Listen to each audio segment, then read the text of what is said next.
ரோஸில் first மேலே உள்ள தோலை மட்டும் எடுத்துகிட்டு லைட்டாக சுரண்டி விடணும். சுரண்டி விட்டுட்டு கத்தாத ஜெல்லு, இந்த கத்தாத ஜெல்லை கட் பண்ணி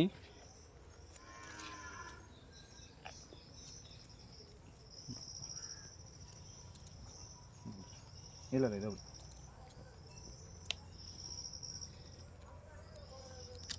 ஃபஸ்ட்டு நல்லா அந்த இடத்த நல்லா தேய்ச்சி விட்டுங்க.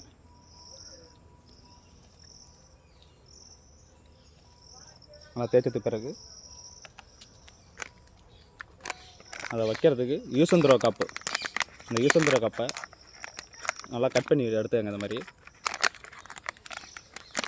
இந்த யூஸ் அண்ட் த்ரோ கப்பை கரெக்டாக அந்த நம்ம செதுக்கி வச்சுருக்க பாகத்துக்கு மேலே கரெக்டாக சென்டராக வரணும். அது அந்த தண்டு பகுதி நம்ம கட் பண்ணது சென்டராகவே இருக்கணும்.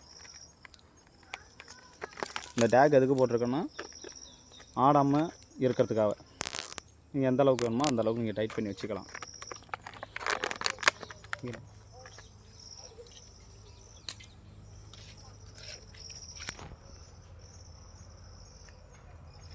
இங்கே வந்து பார்த்திங்கன்னா நல்லா மடித்த இந்த சாணி உரம் சொல்லுவோம் இல்லையா, நல்லா பவுடராக்குன உரம், அதை தண்ணி கலந்து வச்சுருக்கேன்.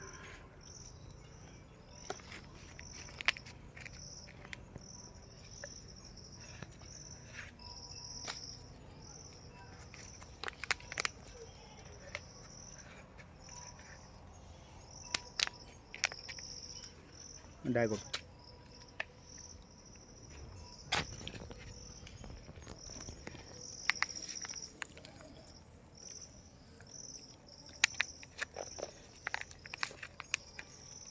கரெக்டாக தான் போகிறோம்.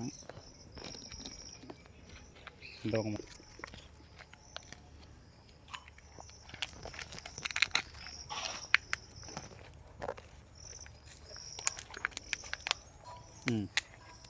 இதோட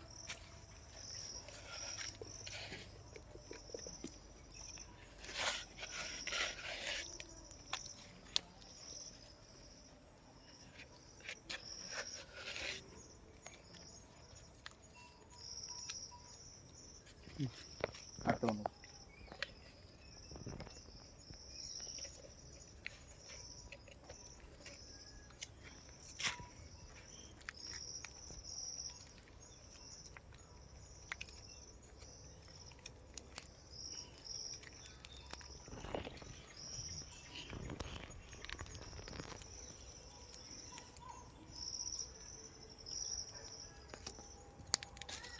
ஓகேவா?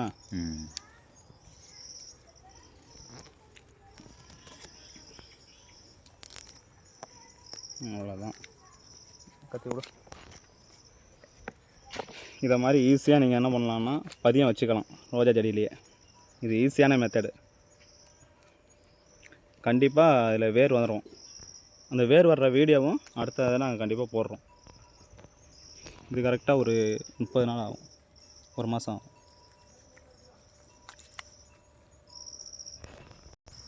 அது ஃபுல்லாக காணும்.